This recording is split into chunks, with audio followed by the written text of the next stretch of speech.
Are you interested in angels, demons, ghosts, spirits, and monsters? Are you curious about their origins, influence, and how to protect against the unknown? If so, then welcome to Southern Demonology, the podcast that explores all of this and more. Hello all, and welcome to Season 4, Episode 6 of Southern Demonology. As always, I'm your host, JJ. Things have been rather busy on the podcasting front as of late since you've last heard Episode 5. I have recorded one episode of the Paranormal Rundown, which will be forthcoming, and have participated in a brand new podcasting venture, not my own, but rather of Father Birdsong, who has created his own podcast called Ending the Curse. The first episode was published very recently, and I highly encourage y'all to go take a listen, as he always brings his formidable knowledge, experience, pastoral instincts, and wit to analyze a proposed list of very important yet varied topics. And I am very thankful that he has unleashed his new creation upon the world. Further, I was on Nickelodeon TV, where we discussed Japanese spirituality and Yude for several hours, and that was an absolute blast. I will have a link to that show in the show notes. I have also been on The Wandering Road, where I've made a few appearances up to date, and we also talked about some Japanese ghosts and spirits, in addition to a few other topics, and I will have all of those down below as well. But if you have not heard of The Wandering Road, Chris and Dean were gracious enough to bless the very first two episodes of this particular season, and in fact, Chris is joining me yet again for this episode here, which will be a two-parter because it is much longer than what I thought it was going to be. And it delves into a topic that I have never touched upon, but have very much been wanting to do so. And so I hope you're going to find it really illuminating. But before I get into that, I do want to bring up a few notes. I normally deal with ancient text and documents. So having to worry about fair use is something that is rather new to me. And when I was bringing up this particular topic, and you have to forgive me for keeping everything a little vague, as I'm wanting to keep a little bit of mystery until you get into the heart of it. And I think you'll see why when I actually do. But I actually recorded the entire contents of the book that I am referencing. It's not a long book by any stretch of the word. In fact, it fits on one page of a Google document, essentially. But after I did that, I went back and did some research and talked to a few people, and realized that may not have been the best thing to do. However, I am very proud to say that my excellent friend Victor from Trailer Trash Terrors jumped to my rescue and lent me his digital voice actor of Beelzebubba, for which I am infinitely grateful. And I hate to make this just one long list of recommendations, but if you haven't heard Trailer Trash Terrors, it is an intellectual gem full of desperate topics, curiosity, and just pure audio engineering joy that I just cannot recommend enough. You know, I've said this a few times, and you have to forgive me for repeating myself, but I didn't get into Southern Demonology to make a lot of money. In fact, I've made zero money besides like a tad portion, which has barely offset the expenses that I incur on every single month. But what I have gotten out of this venture, which is well and truly a second job masquerading as an extremely expensive hobby, is a list of connections, from meeting people to having a really nice community on our Discord server. I have made some absolutely phenomenal friends that are irreplaceable to me. And even though I'm not trying to turn this introduction into said list of recommendations, it also brings me so much joy to be able to do that. So forgive me in advance, but I think it's one of the most important legacies that Southern Demonology has, to be quite honest with you. So sit back, relax, and enjoy this episode featuring Chris from the Wandering Road podcast as we delve into a topic that I really have been keen to cover. But I do want to reiterate something right here and now. What Chris and I are doing in this episode is commentary and an analytical discussion. I am making no factual statements that this is how it is and it's the only way that things can be interpreted.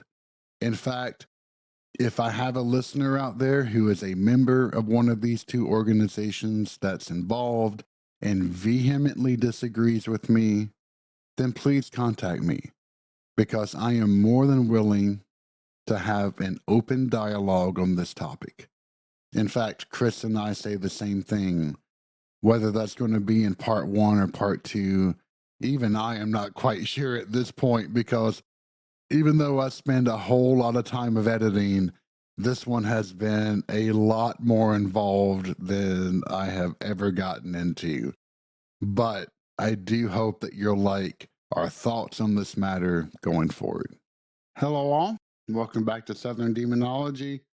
As always, I'm your host, JJ. We're going to do something brand new for this one in a few different regards. We do have a familiar voice returning with us tonight, and that would be Chris from the Wandering Road podcast, who's become an excellent friend and someone who I greatly appreciate their insights. So I wanted to bring him on to help us out. How are you doing tonight, Chris? I'm doing good, JJ. Been a long day, but I'm excited to get this show going. Amen to that one. I feel you all too well. The second thing is, well, really, the new thing that we're going to be doing tonight is a particular topic that I have never brought up before, which is kind of surprising given my logo and what people initially think of when they see or hear about my podcast, which is the exact opposite of what it is. I want to start off with something interesting. And it's a recent children's book. I'm not going to read the name. And I want you to see if you can figure out the connection with what we're really going to be talking about tonight. So, I'm not the world's best voice actor, as you are all very well aware, but I hope you will put up with me as I read through this. Howdy, everybody. This here's Beelzebub, former minion of evil, 5-time employee of the month in the Dragon Souls to Perdition category. So JJ, he's got himself this here podcast, and he calls it Southern Demonology. To be honest, I'm the only real Southern demon that I know of. I live out Tupelo way. Drive me a 1967 Chevrolet C10 pickup truck. Man, it's one sweet ride. But I thought maybe I could be an ambiguously demonic voiceover artist and help JJ out. He's a pretty good fella. All right, here goes. Respect everyone's right to be, especially when they disagree. If their words they make you sad, set them free. Don't be sad. Science helps us to understand the world and all we see, and so we shouldn't bend the truth to prop up our beliefs. Beelzebub doesn't approve. Nothing wrong with the sentiment, but the overall poetic ability? I think we ought to get somebody else to write the poetry. Now it's time for tucking toes. Sip your water and blow your nose. Put this book upon its shelf. Good, love. Hail yourself. The title of this book, Good Night Baphomet, released, well, I first ran across this video on the official channel that belongs to the Satanic Temple. And that, in addition to the contents of this book, are going to be our main topics tonight. When I ran across this video, I shared it to my really good friend Chris here, who we have become stalwart TikTok buddies. And before I launch into what I think, Chris, what was your impression when you first saw this video? You actually shared the video with me with the gentleman reading it. Unfortunately, I can't recall what page that was, but that's neither here or there. I was listening to it at first, to be honest with you. Like, I didn't watch the video. I just had it down because I was typing while I was doing something. And I'm like, okay, it starts off pretty simple and normal. And then as you listen to it, I listened to it a couple times, and I actually found it online and tried to read it. And it's one of those things where it's like, it starts off nice. Like, yeah, it's a little bedtime story. I personally don't like that it's, a little children's book with the Baphomet in it. But I'm like, okay, let's see where this goes. But the more you read it, the more I became more uncomfortable. I don't know if that was the same case for you. I'm like, underlying themes of selfishness and whatnot. I don't. What's your perspective on it? A few things. Let's get a few misconceptions or at least clarifications out of the way.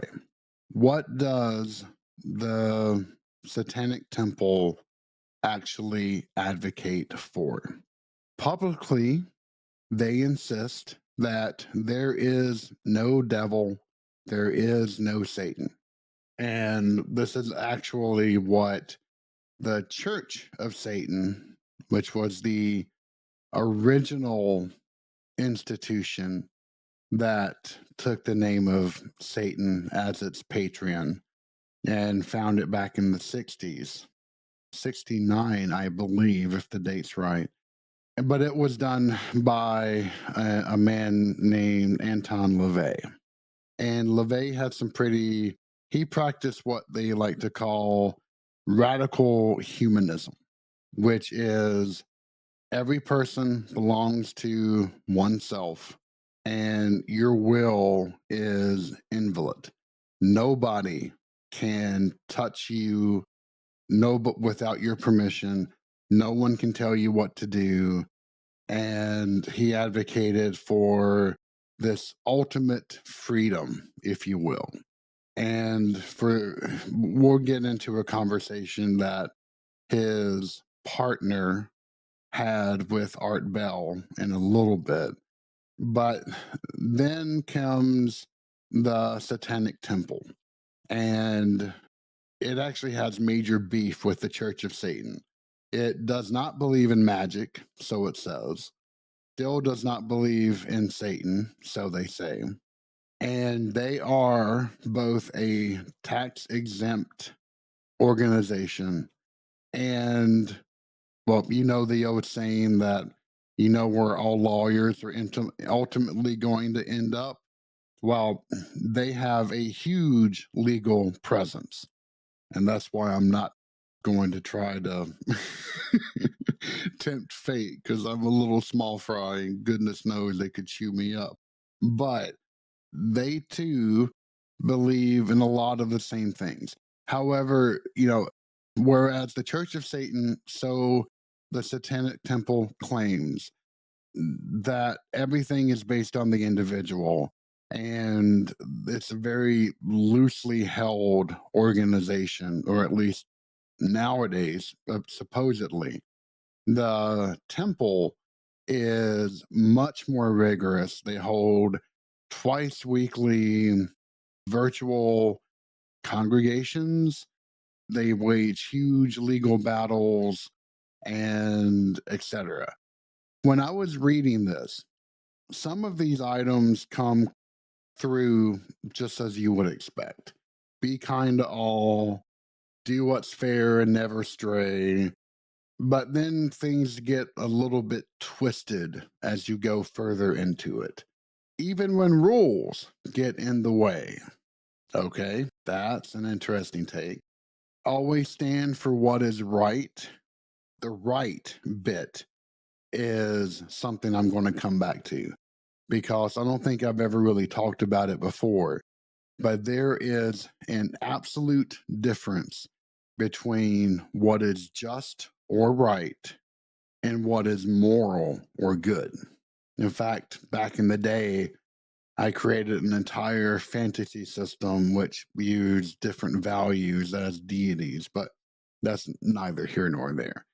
Oh, and when it's dark, you'll be the light. The light. Who does that remind you of? Lucifer. That would be correct. The light bringer. Your body is yours. If you did not know, and I do not delve in political topics. I don't come down one way or the other publicly. But I will say that when Roe versus Wade was overturned for the first time in 50 some years, and for the first time in this country's history, rights which were guaranteed no longer are. And the Satanic Temple actually had a pretty good marketing stunt.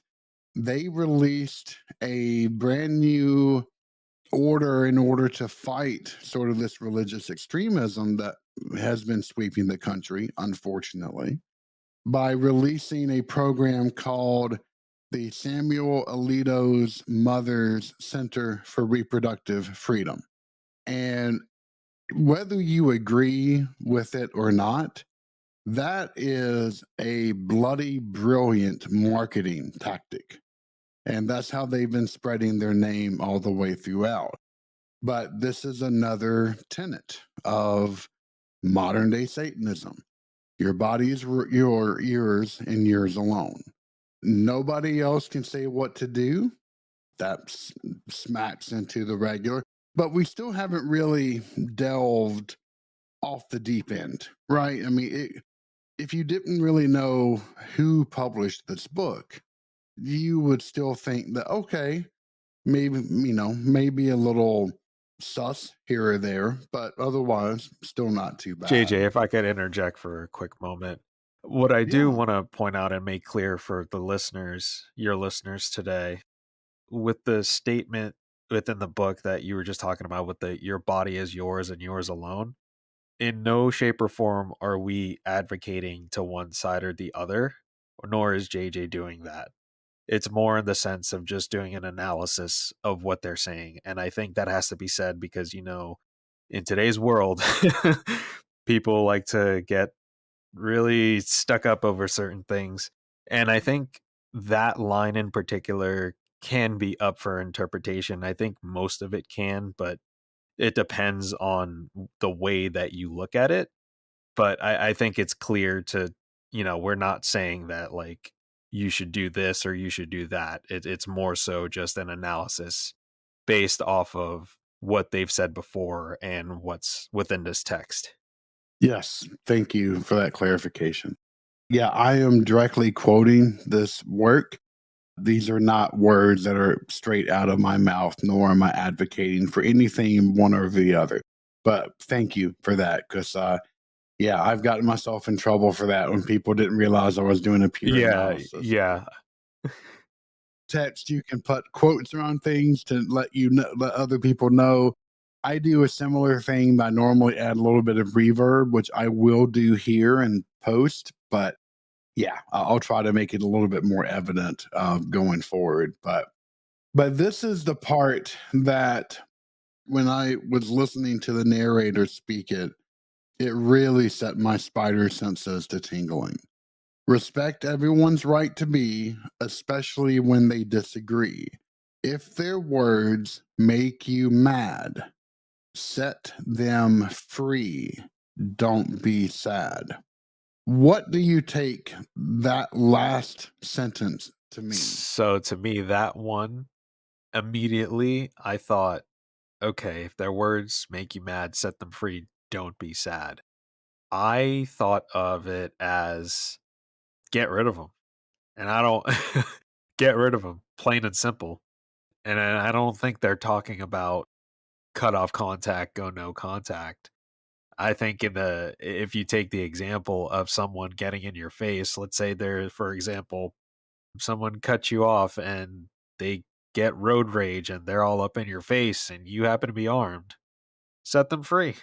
And don't be sad about it and go about your day. I agree with that. The pronoun them is very ambiguous. Set them free. Are they referring to the people that have made you mad? Are they referring to the words that made you mad? We don't know. And it's not like this thing is following a very strict rhyming couplet. It's not. It's all over the map. So they could have made it more clear, but yet they're leaving it open to interpretation. And this is something that I brought up on a previous podcast, but I'll repeat it again here. Not on mine, but actually on the Paranormal Rundown. And I don't think that's going to come out before this one does. But anyway, one of my best friends named Jeff, who I've mentioned before, when we were back in either college or high school, he was reading the Satanic Bible. And one day he came up to me and said, "You know what? I've been reading this thing." And I said, "Okay." And he said, "There was a line in there that really took me by surprise. And it was, if someone angers you or is bothering you or they are your enemy, destroy them utterly." And that was a direct quote, destroy them utterly. And I've heard this echoed again, although in a much nicer fashion, by the former head priestess of the Satanic Church, who was Anton LaVey's cohort, I guess. I don't think they were legally married, but she had his child and they worked together. But she went on Art Bell so many moons ago. And I will actually post a link to that video, which you can still find on YouTube. And she was talking to Art Bell. And Bell himself, when it came to the nature of this interview, he said on a subsequent recording that the night that he actually held this interview, he found her to be utterly charming. And she was very down to earth, very intelligent, very plain spoken. And he didn't really see what the fuss was about until the next day. And he began to ruminate upon some of the things that she had said and some of the hidden meanings that had come through. And then he got the chills. And as I was listening to this interview, oh, so many moons ago, and I shared it with Chris just so I can get his take on this as well. It is frightening because they actively practice magic. They would go into this ritual chamber. And the example that she gave is, let's say someone at work is bothering you. Were you going to say something, Yeah, Chris? I actually was going to interject a bit on the whole destruction ritual, but by all means Yeah. you could continue. Okay. And then I'll pause at the end.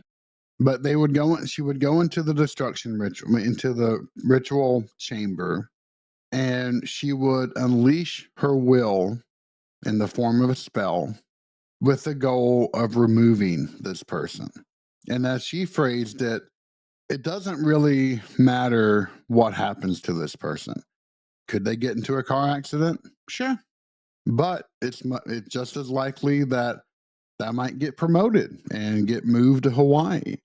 The end result is it doesn't matter because they are no longer a stumbling block for you.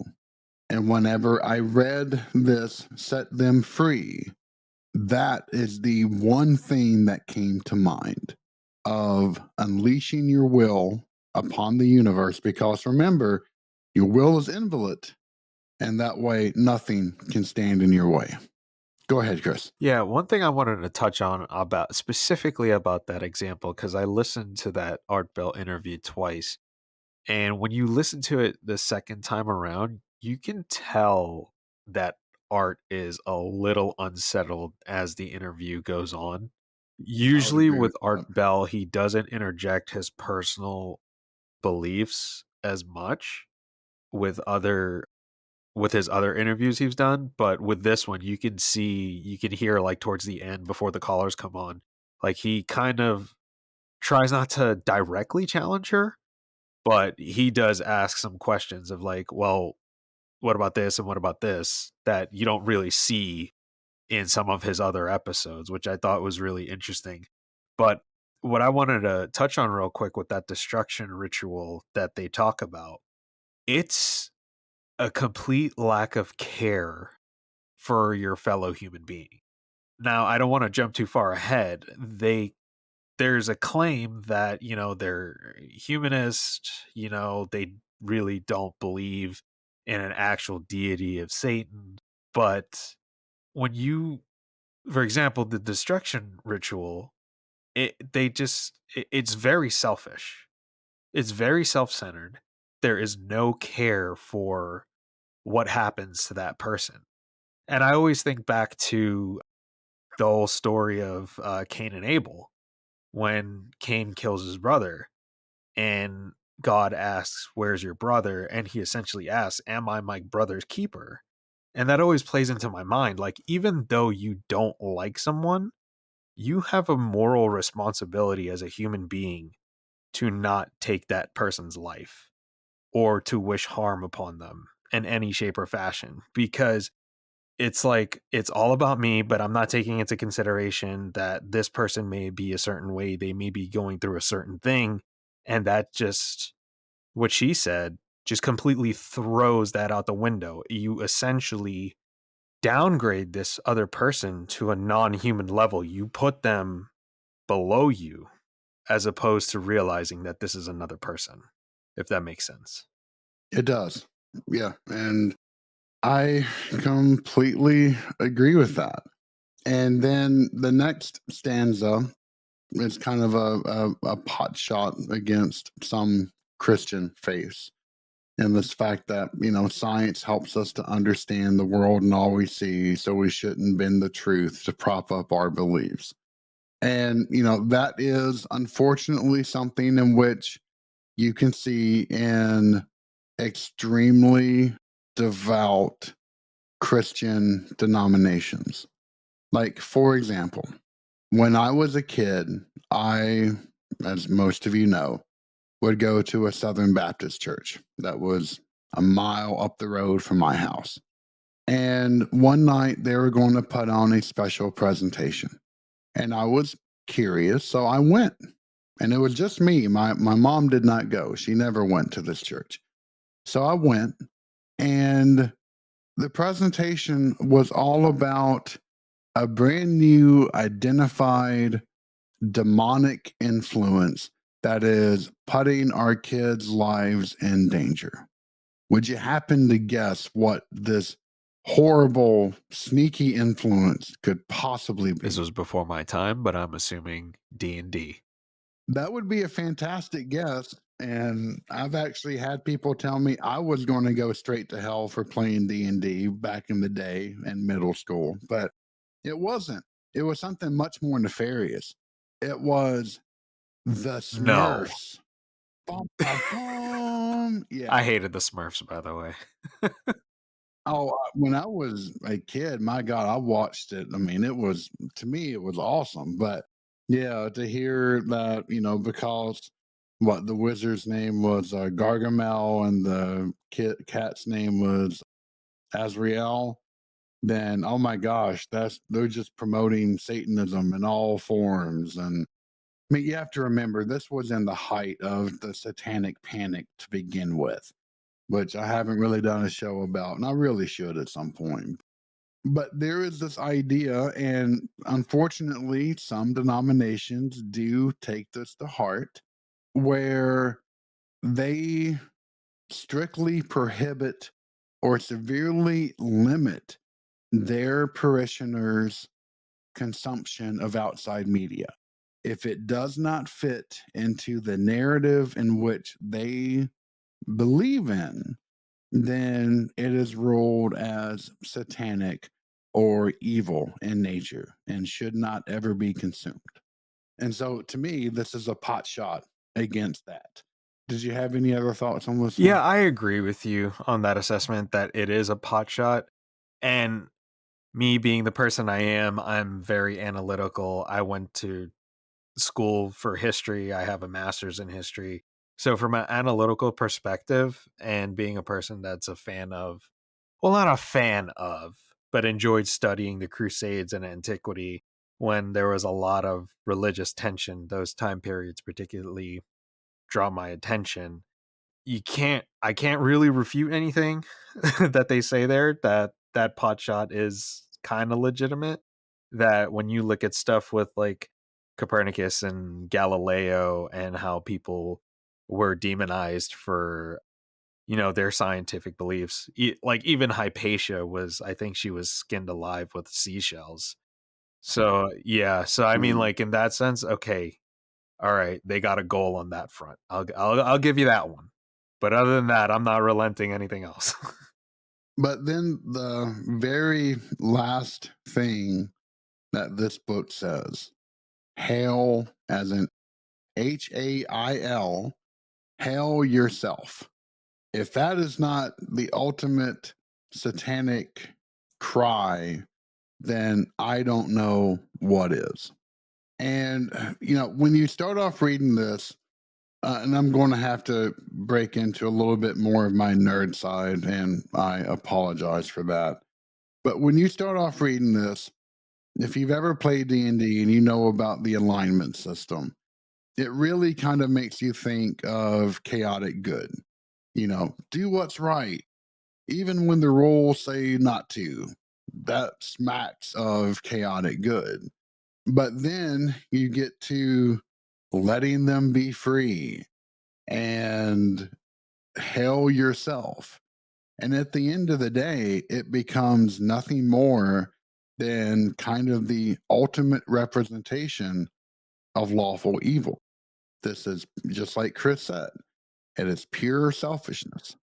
It is self centeredness taken to a universal scale. And if that is not frightening, then I don't know what is. One thing I wanted to touch on, you brought up the concept of lawful evil, and I think that's a really important point that you put out there, the concept of lawful evil.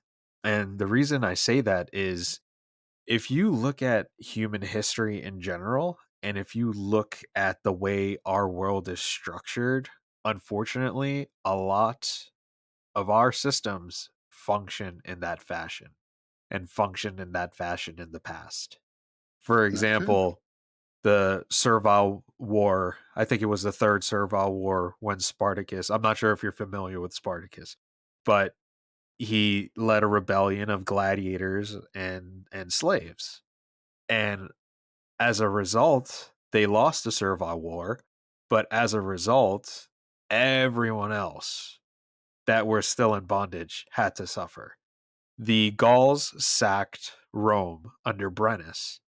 300 years later, my favorite Roman general, Julius Caesar, conquered Gaul as retribution. And you're talking about 300 years later. So, what they view as lawful good.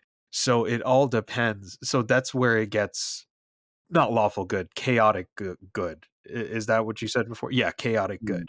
So, what seems good to one group of people is complete chaos to the other.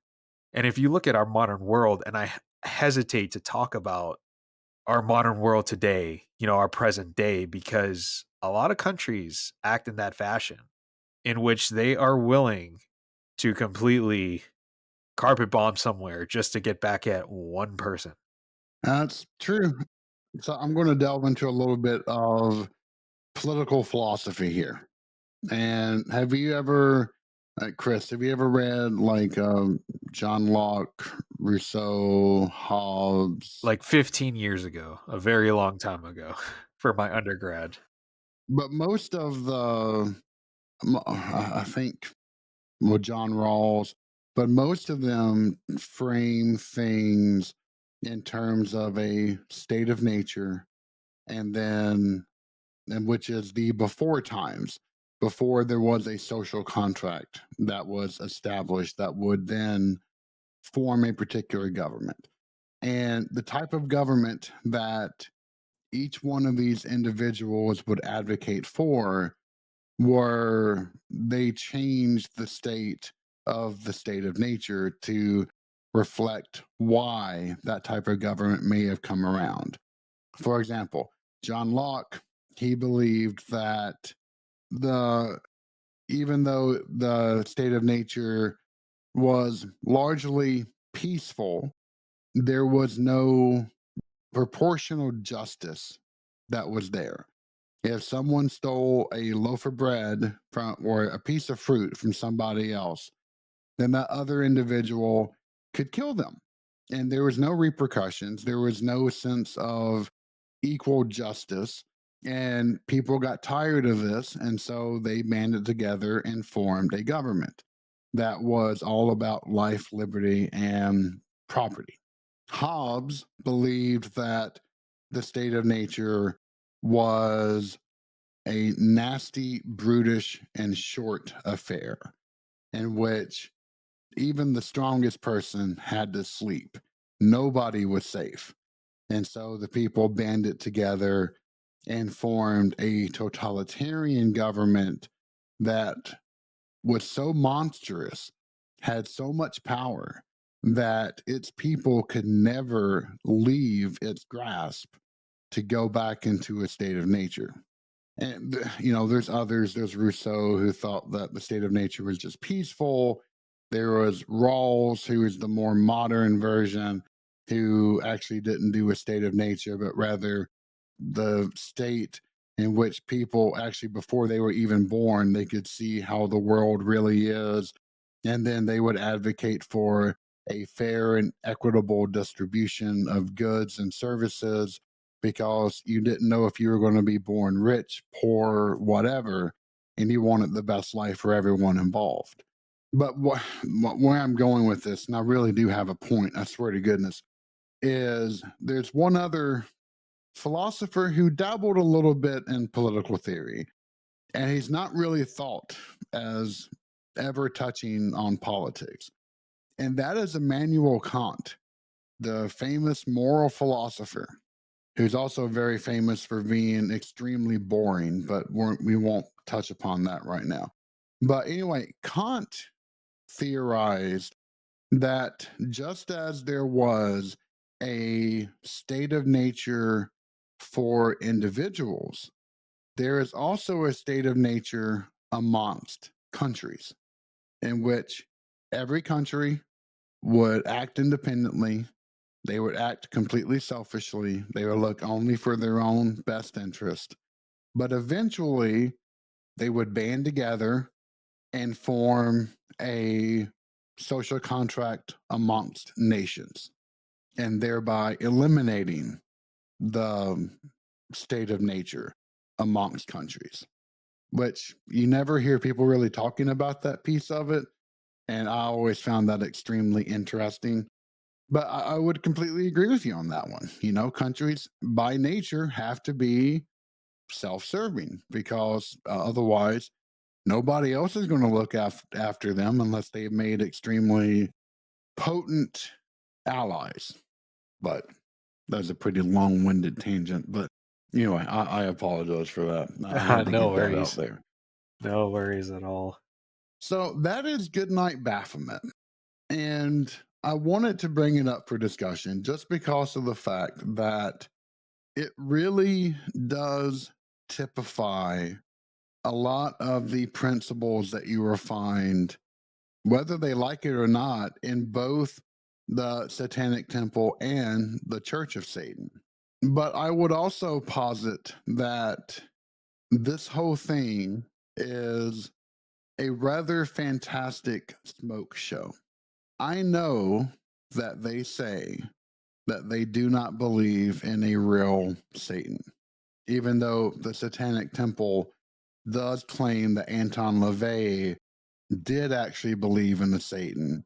In fact, they say that his consort actually said that he did, even though on the Art Bell interview, she vehemently denied that. But all of this really does tie into a belief of a devil, and it's for a few reasons. First, why would you take the name of Satan? Now, LaVey's consort claimed that it was because every culture has an accuser and enemy. And because they're voting for absolute humanism, then it would only make sense to claim Satan or the devil as their banner. But I really think at the end of the day, and especially the Satanic Temple has been so good at marketing, I think it just casts their net wide open. If you're advocating that, yep, there's a devil, come worship the losing side, no problem at all, then you're going to limit your scope a great deal. Whereas if you say, oh no, he's not real, don't worry about that, we really believe in you, then you've just made a much stronger case.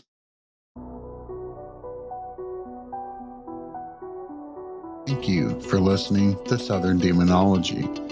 Find us online at southerndemonology.com, which offers links to all of our social media and episodes. Southern Demonology is solely owned, produced, and edited by myself, and the intro and outro music are composed by me as well. If you have a moment, please rate, like, and share this podcast, as it is the best way to help support my work. As always, I am JJ, and it has been a pleasure to speak to you today.